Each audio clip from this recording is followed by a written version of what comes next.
Então, sejam bem-vindos a todos para essa nossa segunda aula a respeito do mesmo tema de dilatação.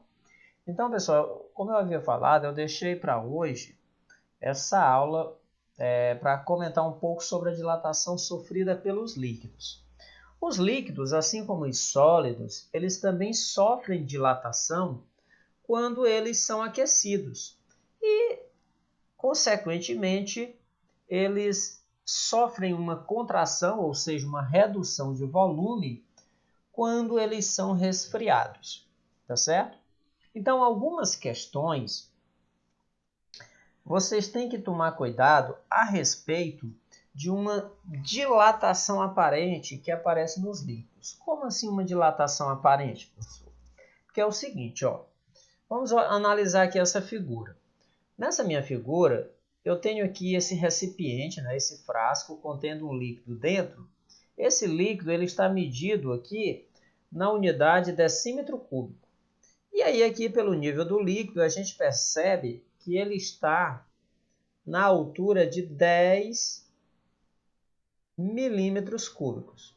Perdão, 10 decímetros cúbicos. A gente percebe que essa temperatura é elevada de θ0 até um θ lá qualquer. O certo é que a gente percebe aqui, olha, pelas bolhas, né, que esse líquido ele entrou em ebulição, ou seja, ele atingiu a temperatura de ebulição. Aí a gente percebe aqui que a altura que o líquido está marcando, olha, 11 decímetros cúbicos. Então, a gente, analisando essa figura, a gente deduz que a dilatação desse líquido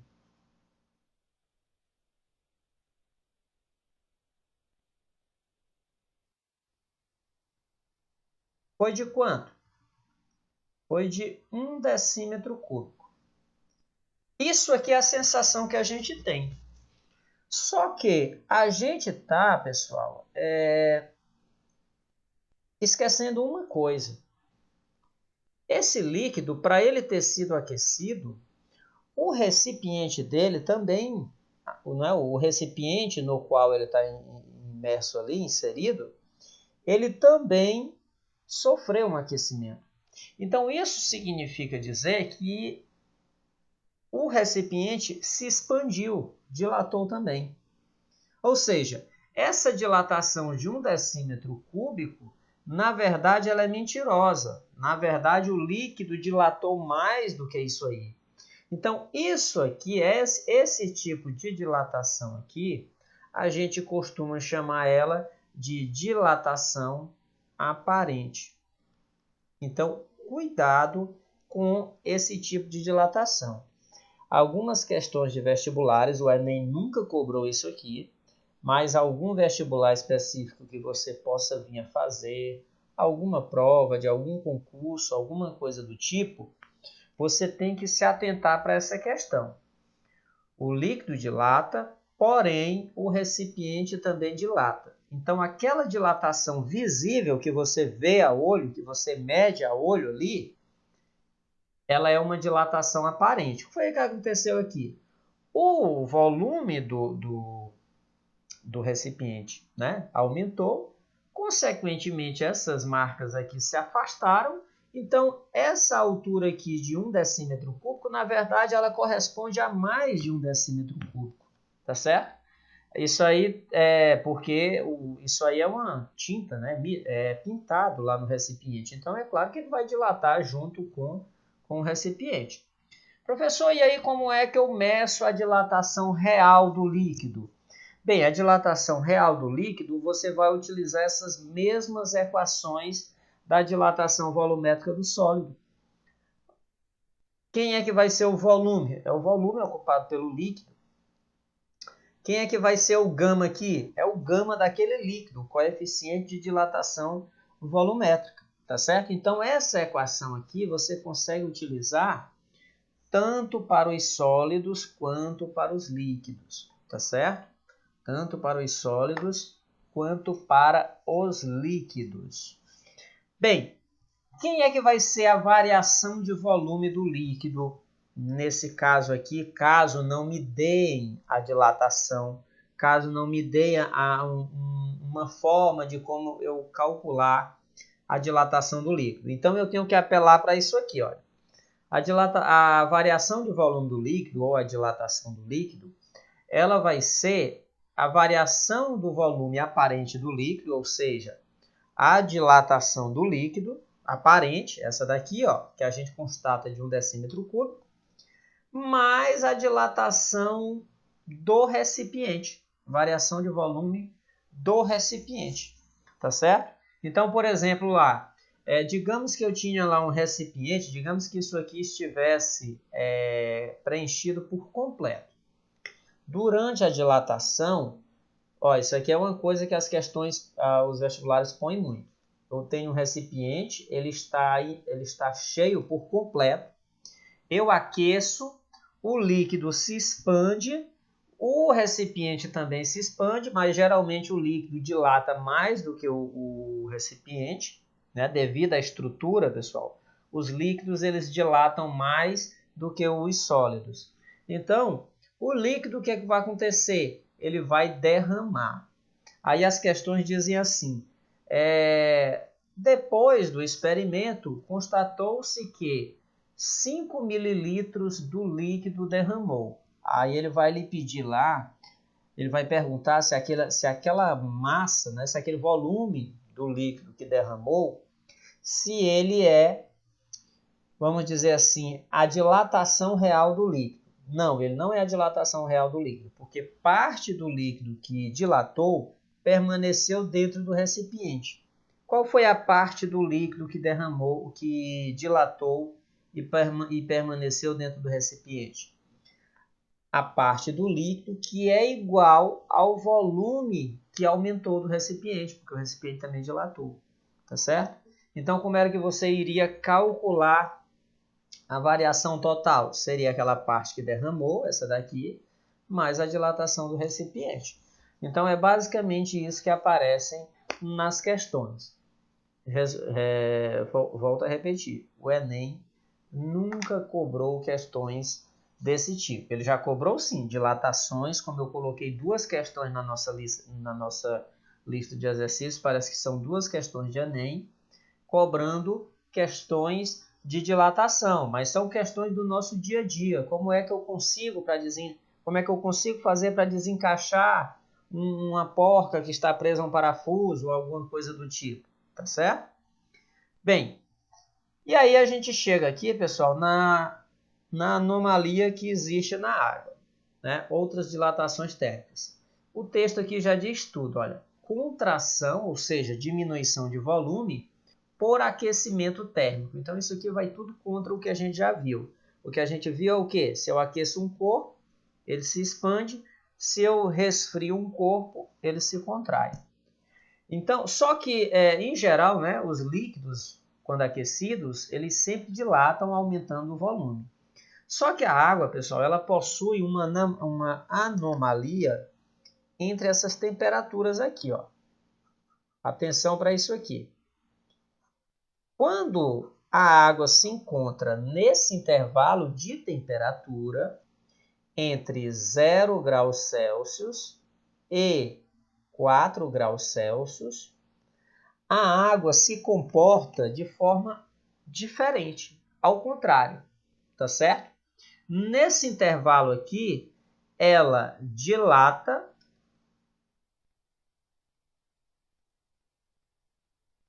com o resfriamento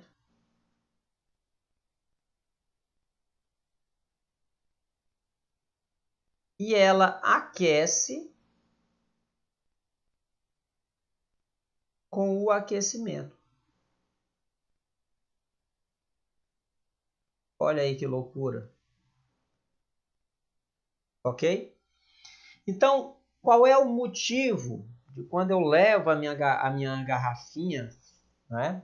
Quando eu levo a minha garrafinha lá para o congelador, qual é o motivo da minha garrafinha rachar, né? Ou estufar quando eu preencho ela por completo com água? É porque é o seguinte, olha, vamos analisar aqui esse gráfico. Vamos supor que que a minha garrafa e a água, claro, elas estão em uma temperatura ambiente aqui, olha, de 20 graus Celsius. Beleza. A água, ela vem aqui, ó. À medida que a temperatura vai diminuindo aqui, ó, o volume também vai diminuindo, ela vai se contraindo. Então, veja, ela vem, só que quando ela chega aqui, olha, nos 4 graus Celsius, ela não continua diminuindo o seu volume, não. O que é que acontece? Ela começa a se expandir novamente. Ela se expande, se expande, se expande, se expande, se expande. E aí, quando chega nos 0 graus Celsius, o meu gráfico continuaria assim, ó. Novamente, ó. Aí o meu gráfico continuaria assim, mais ou menos. Isso para a água. Então, nesse intervalo de 0 a 4 aqui, o que é que acontece com a minha garrafinha? Esse intervalo de 0 a 4. Vamos supor que... Vou tentar aqui fazer uma reta. Vamos supor que a minha garrafa ela se contraia de forma linear. Então, a minha garrafinha ela iria se contrair dessa maneira aqui, ó. Vou colocar aqui. Vou fazer uma outra curva aqui quase por cima. Então, a minha garrafinha, pessoal, ela iria continuar assim, ó. Tá certo? Diminuindo. Então, veja. Quando eu chego aqui nesse intervalo de 4 a 0 graus Celsius, a água, ao invés de se contrair junto com a garrafa, ela aumenta de volume, enquanto que a minha garrafinha continua diminuindo o seu volume. Tá certo? Então, o que é que acontece? Esse gelo, né, esse gelo que começa a se formar quando a água congela, ele quer espaço, então ele empurra as paredes da garrafa para fora. Quando é um objeto rígido, porém frágil, fácil de se quebrar, o que é que acontece? Ele quebra. É o que ocorre, por exemplo, com uma garrafa de cerveja, por exemplo. Professor, mas cerveja tem água? Tem, cerveja tem água, tá certo? É claro que lá está misturada várias substâncias, mas ela também dilata um pouquinho. Não vou nem falar na cerveja, mas se você pega uma garrafa mesmo de vidro e leva ela ao congelador e deixa ela congelar, ela vai espocar, tá certo? Aquela garrafinha de metal, perdi uma garrafinha de metal daquela por quê? Porque esqueci ela no congelador, tinha colocado água demais, pensei que estava ali dentro de uma margem aceitável. Ela tem uma tampazinha de plástico que ela é, vamos dizer assim, ressecada, é um plástico seco. Quando ele dilatou, tanto ela estufou o fundo embaixo, que aí ela não segura mais em cima da mesa, porque o fundo ficou uma semi-esfera, e a tampa também em cima quebrou, voou, tá certo? Então, isso ocorre devido à anomalia. Quando ela entra nos 0 graus Celsius, pessoal, ela começa aí, como eu já mostrei, ela volta a dilatar, ok? Volta a dilatar novamente. Perdão, volta a contrair novamente. Tudo bem? Então, vamos agora para os nossos exercícios. Só ainda para terminar isso aqui, eu já vi uma questão de vestibular que perguntava se eu poderia fazer um termômetro, tá certo? Se eu poderia produzir um termômetro, pessoal, com a substância água no lugar do mercúrio, por exemplo. Como é que eu uso o mercúrio? Eu uso o mercúrio porque ele dilata de forma linear, igual essa reta aqui, ó. A dilatação dele é proporcional à variação da temperatura. Eu posso fazer um com a água? Posso e não posso. Posso fazer dependendo da temperatura que eu vou querer medir. Porque, por exemplo, se eu for medir a temperatura de objetos próximo a zero, nesse intervalo aqui, ela vai se comportar totalmente diferente. Então, eu não vou poder utilizar ela nessas temperaturas. Já para temperaturas entre, por exemplo, 10 graus e 40, 50, até temperaturas próximas à temperatura de ebulição, posso, tá certo? Então, posso, salvo essa faixa de temperatura aqui, que mas esse dilata bem aqui ficou lindo. E vocês nem para me avisarem, ó, dilata, rapaz. Dilata. Pronto. Então, dilata com resfriamento e aquece com o aquecimento. Não, aquece também não dá, rapaz. Eita, mas está de morte. Não é aquece, pessoal, é contrai. Pronto, dilata com resfriamento e contrai com o aquecimento. É porque é todo controverso mesmo. Essa questão aqui foi aquela que a gente fez ontem. Bem, isso aqui é uma questão, eu acho, se não me engane, é a única questão do Enem que pedia cálculo, tá certo? Que pedia cálculo sobre o conteúdo de dilatação. Então, essa questão, pessoal, diz aqui o seguinte, vocês podem até dar, deixa eu tentar aqui dar um pouquinho mais de zoom para ver se melhora, ficou grande demais. Deixa eu ver aqui, saiu. Então, vocês dão um zoom na tela, tá certo? Vocês dão um zoom na tela, fica melhor. Então, a questão diz o seguinte, ó.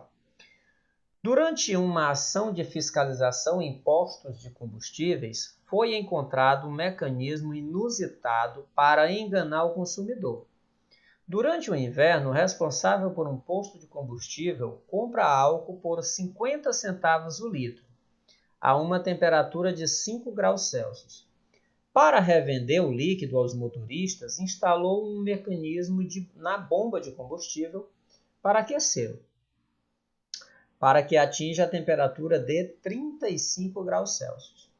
Sendo o litro de álcool revendido a R$ 1,60, diariamente o posto compra 20 mil litros de álcool a 5 graus Celsius e os revende. Vamos lá, deixa eu ver aqui. Vamos voltar aqui. O dono de combustível, ele compra, né, álcool a 50 centavos o litro. Isso aqui é o preço que ele compra o álcool. E esse álcool, quando ele vai comprar, o álcool está a uma temperatura de 5 graus Celsius. O que é que acontece? Para revender, ele usa um mecanismo que aquece o álcool até uma temperatura de 35 graus Celsius. E ele revende o álcool a um preço de R$ 1,60. Tá certo? Por dia, esse cidadão compra 20 mil litros de álcool a essa temperatura lá de 5 graus Celsius e os revende. Tudo bem até aí? Ele compra 20 mil litros de álcool todo dia a 50 centavos e a uma temperatura de 5 graus Celsius. Todo dia ele vende os mesmos 20 mil litros a R$ 1,60 a 35 graus Celsius. Ou seja, ele aquece o álcool. O que é que faz? O que é que esse aquecimento de álcool produz? Né? Qual é o motivo dele aquecer o álcool? Quem é que me diz? Por qual motivo ele aquece o álcool?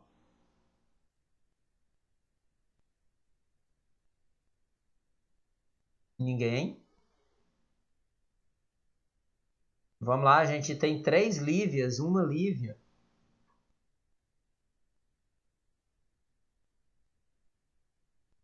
Nenhuma.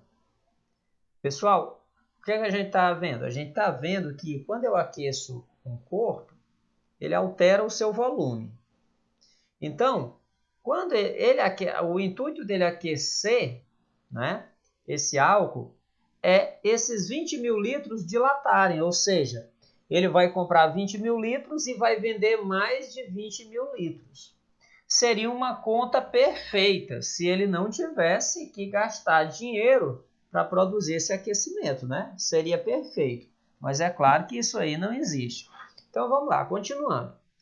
Com relação à situação hipotética descrita no texto, e dado que o coeficiente de dilatação volumétrica do álcool é de 1 vezes 10 elevado a menos 3 graus Celsius a menos 1, vamos lá, coeficiente de dilatação volumétrica. Isso aqui me interessa esse termo. Por quê? Eu tenho que saber o que é que significa esse termo, pessoal, para eu saber se ele é o alfa, o beta ou o gama, ok? Se for o alfa, é linear, eu vou ter que multiplicar ele por 3, tá certo? Se for o beta, é superficial. Aqui no caso é o gama, que é volumétrico. Então, continuando, desprezando-se o custo da energia gasta no aquecimento do combustível, o ganho financeiro que o dono do posto teria obtido devido ao aquecimento do álcool, após uma semana de vendas, estaria entre... Opa, então vamos lá. Ele quer que despreze o custo da energia, né, durante o aquecimento do combustível, e aí ele quer saber qual é o ganho financeiro que o dono vai ter devido ao aquecimento do álcool. E isso após uma semana. Pronto. Então vamos lá. Ele quer saber, pessoal. Então vamos lá, recapitulando aqui rapidinho. Ele compra 20 mil litros de álcool, ele aquece esse álcool e, devido a esse aquecimento, esse álcool dilata. Ele compra o álcool a 50 centavos e vende a 1,60, certo? Se isso aqui acontecesse, ele teria uma quantidade X de álcool a mais para vender devido à dilatação. Tá certo? Devido à dilatação. Por quê, professor? Como é que ele compra menos álcool e vai vender mais álcool? Esse álcool lá está se multiplicando. Não, ele está só se expandindo. E todo mundo sabe que combustível é vendido no litro. Um processo que a gente poderia fazer para não ter, por exemplo, questões como essa, e não ter também ninguém tentando fazer isso, era vender no quilo. Por quê? Porque o aquecimento não produziria, não produz uma elevação na massa. Essa questão aqui, pessoal, antes da gente começar a responder, dá até para a gente perceber. Eu acredito que todos vocês já devam ter percebido que nos postos de combustíveis, os tanques eles ficam no subsolo. Eles são enterrados no chão e eles ficam lá, né? Vocês já tinham percebido isso aí? Que os tanques de combustível eles são enterrados no chão? Alguém já tinha percebido?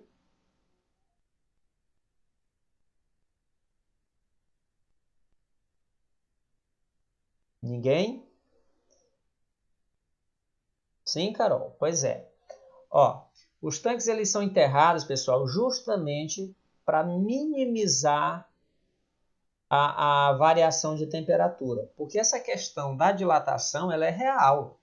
Por exemplo, se eu pego um tambor, se eu pego um tanque daquele e deixo ele exposto ao sol, né, fora do chão, o que é que iria acontecer durante o dia nas horas quentes? Esse álcool ele iria se expandir. Então eu iria ter uma expansão, uma dilatação desse álcool durante o dia, e quando a noite caísse, né, que as temperaturas começassem a baixar, esse álcool iria se contrair. Então eu teria uma variação de volume.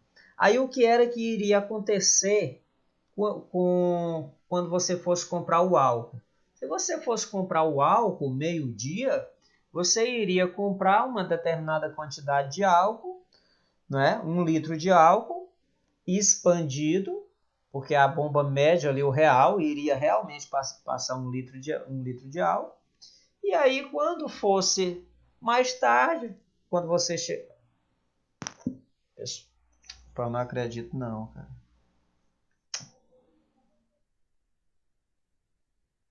Então, quando chegasse a tarde, pessoal, pensei que o computador tinha desligado aqui. Eu vou até voltar aqui para ver se não sair. Ah, não, saí não. Pensei que o computador havia desligado.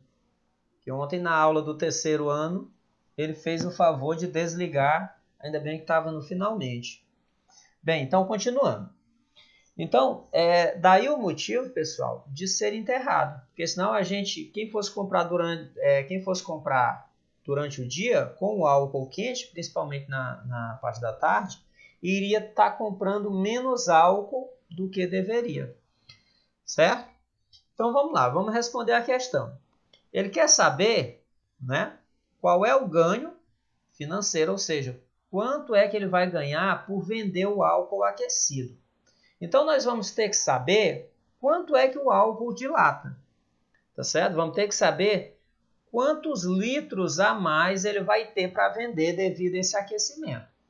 Segundo, depois que eu descobrir, eu tenho que saber por quanto é que ele vende. Ele vai vender por quanto? Ele vai vender por R$ 1,60. Mas ele vai ganhar R$ 1,10 ou ele vai ganhar R$ 1,60? Ele vai ganhar R$ 1,60 em cima desse álcool. Por quê? Porque ele não comprou ele. Então, vai ser o preço que ele está vendendo, ele vai ganhar 100% de lucro em cima desse álcool que vai dilatar. Então, primeiro passo, a gente pode fazer assim, é retirar logo os dados, né? Então, o primeiro dado que a gente tira ali é a temperatura inicial do álcool, esse θ0. Vamos colocar aqui 5 graus Celsius. Meu θ final, pessoal, é 35 graus Celsius. Aí eu tenho o volume inicial do álcool, que é de 20.000. Vamos colocar logo esse 20.000 assim. Pronto, 20.000 litros. E nós vamos colocar aqui o preço de venda. O preço que ele compra não importa. R$ 1,60.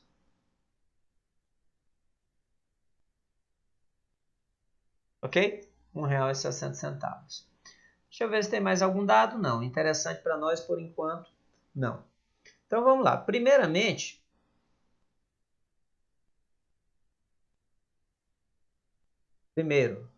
calcular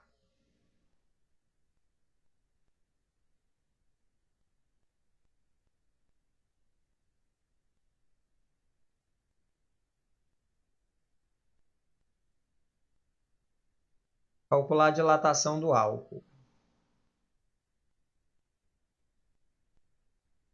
Então vamos lá. Para calcular a dilatação do álcool, pessoal, nós vamos fazer o seguinte: ΔV é igual a gama. Ah, faltou eu colocar o gama bem aqui, né? Gama vezes o volume inicial vezes a variação de temperatura. Então, para calcular a dilatação do álcool, quanto o álcool aumenta, eu só preciso disso aí. Deixa eu ver aqui quem é o gama. O gama, pessoal, é aquele 1 vezes 10 elevado a 3, a menos 3, melhor dizendo.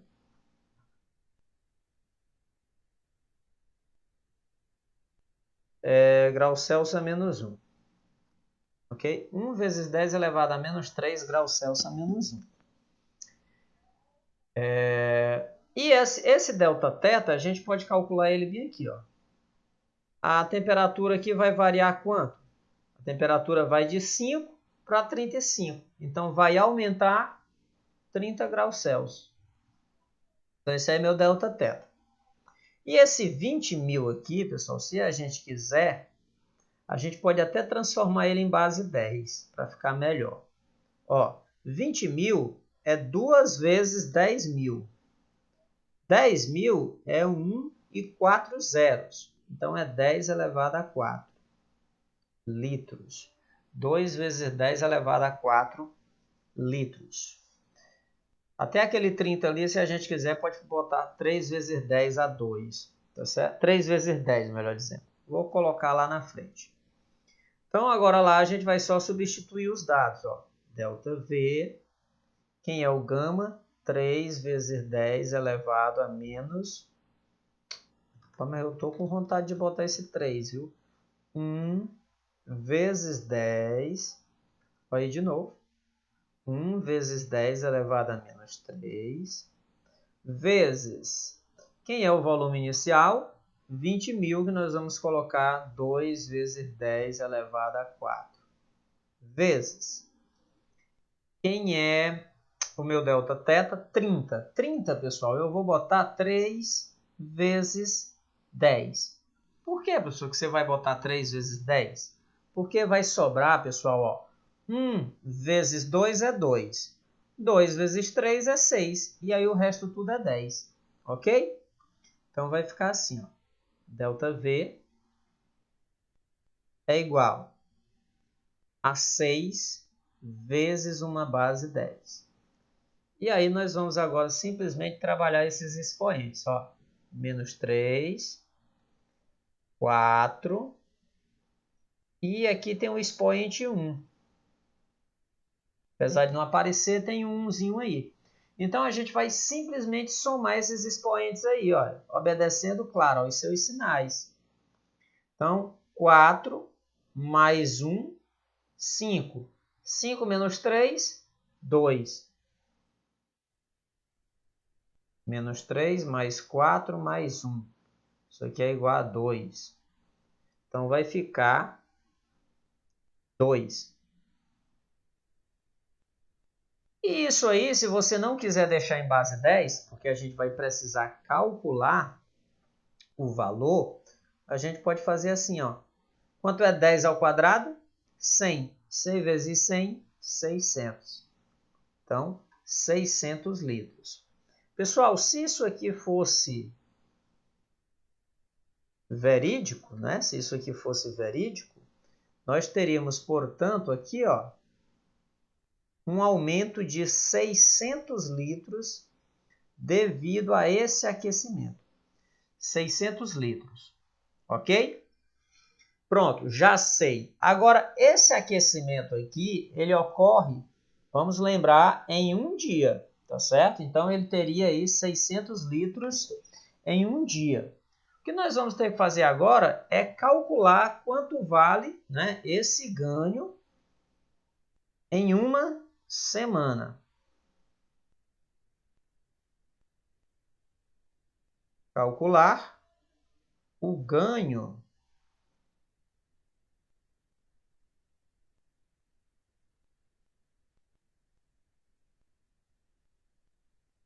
pelo álcool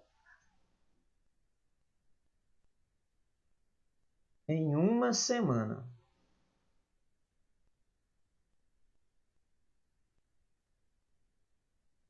Então, vamos lá. Vai dar o seguinte.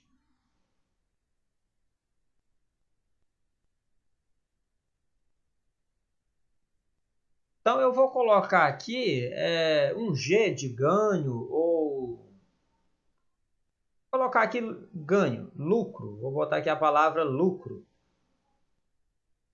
O meu lucro, pessoal, vai ser o meu ΔV, que é a variação do volume, vezes, não é uma semana? Então, são 7 dias,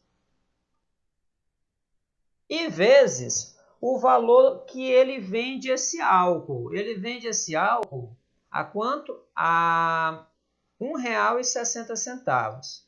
Então, nós vamos colocar aqui, ó, vezes 1,60.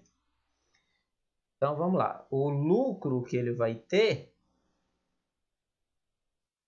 vai ser igual a variação do volume, 600,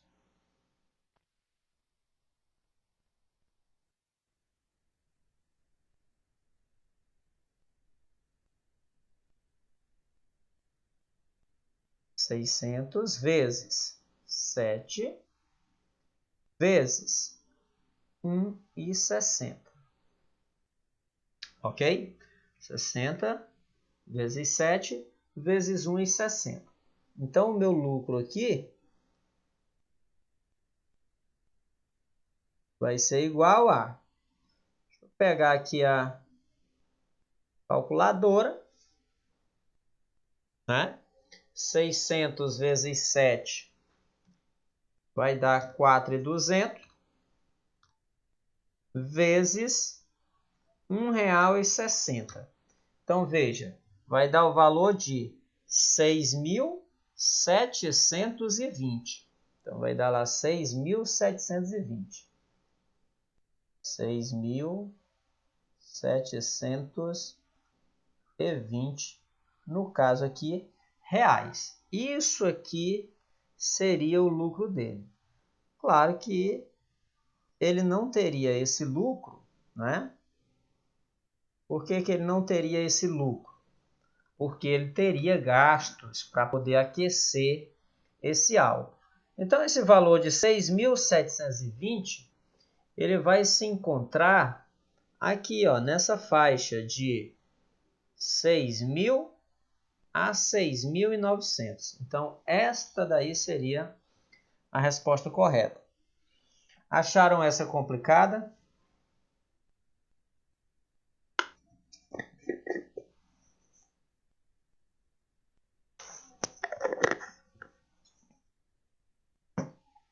O raciocínio, pessoal, não é complicado. Primeiro, encontrar o que era que o álcool ia dilatar, porque ele queria saber o valor em cima do álcool dilatado, tá certo? E se ele quisesse saber o lucro total? Bem, aí se ele quisesse saber o lucro total, fora esses 600 litros aqui que dilataram, ele ainda teria lá os 20.000 litros para vender a 1,60, só que em cima desses 20.000 litros aqui, ele só teria 1,50 de lucro, né? Perdão, 1,10 de lucro, porque ele comprou por 50 para vender por 1,10. Então, para vender por 1,60, então ele ganharia só 1,10. Esse PDF, pessoal, eu vou disponibilizar de novo lá na plataforma. Eu vou só atualizar ele lá, ok? Bem, essa daqui, pessoal, da Universidade aqui de Fortaleza, no Ceará, né? Bem aí no Ceará, uma chapa de ferro com um furo central é introduzida no forno. Com o aumento da temperatura, é correto afirmar que quanto à área... Então, vamos lá. Eu tenho uma chapa de ferro e eu faço um furo nela. Então, pessoal, isso aqui eu falei ontem. Se eu tenho uma chapa de ferro e eu faço um furo, né? Vou fazer um furo aqui nela. À medida que eu aqueço, as dimensões dessa chapa também aumentam, tá certo? Ó,